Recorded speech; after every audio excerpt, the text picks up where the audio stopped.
Say something, I'm giving up on you.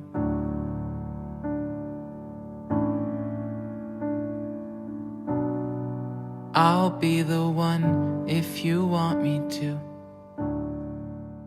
Definitely one of the most famous stories that Jesus ever told, probably the most famous, is the story that most of us know as the Prodigal Son.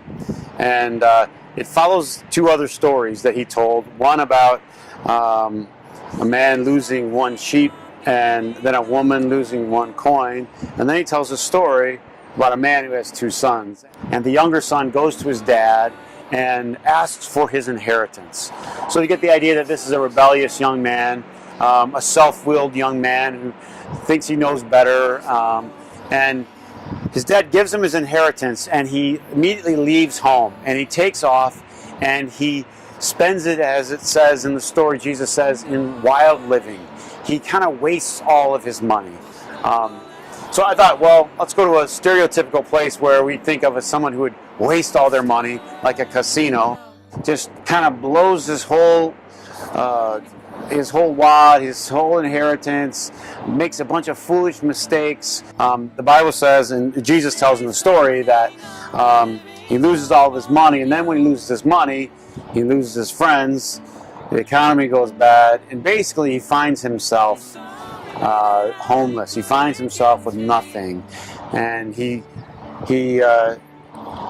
turns out he starts working for a farmer who's feeding pigs, and he's down there at the very bottom, and he's longing to eat the things that pigs eat. And then Jesus says, and then he comes to his senses, and he says to himself, I'm going to go back home. I know I'm not worthy to be a son, but maybe my dad will just have me back as a servant. He goes home. Before he can utter, his dad embraces him. His dad runs to him. His dad's been waiting all along. He throws a party.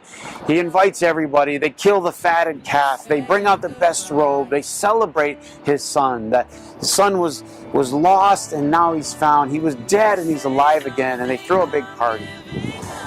And that's where most of us take the story. We've heard it. It's a great story. It's a story about a son waking up. It's about all of us who have been young and foolish and wasteful, growing up and learning and maturing. It's a story about a relentless love of a father that we equate to God, who relentlessly loves us and never gives up on us, who runs to us the minute we turn to him. But often we miss what I think is the main point that Jesus had in the story. Because there's also another son. And at the end of the story, while the party's going on, the dad sort of looks around and he sees that one of the sons is missing. The older son. The son that never left. He's not at the party. He's pouting. The dad goes to him, and the son says, Dad, you never threw a party like this for me. You never did this for me. I never left. I was there all the time for you. Can you feel the pain in the dad who's wanting to celebrate his lost son, but now it's as if he's losing his other son. The other son's pouting.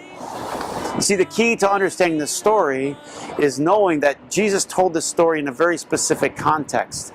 He told it in the context of this. At the beginning of Luke 15, where this story is found, it says, the tax collectors and the, quote, sinners were gathered around him, were gathered around Jesus. But the Pharisees and the teachers of the law, so you have all the, quote, bad people over here. Jesus is gathered, they're all gathered around Jesus. And then you have the religious leaders, the Pharisees, the teachers over here. And these guys, the religious crowd, is muttering, what is Jesus doing with that crowd? This man welcomes sinners. He even eats with them. That is the setup for the story. That's what launches Jesus into telling this story. Maybe it would be better if we knew it not as the story of the prodigal son, but as of the story of the pouting son. Because that's how the story ends.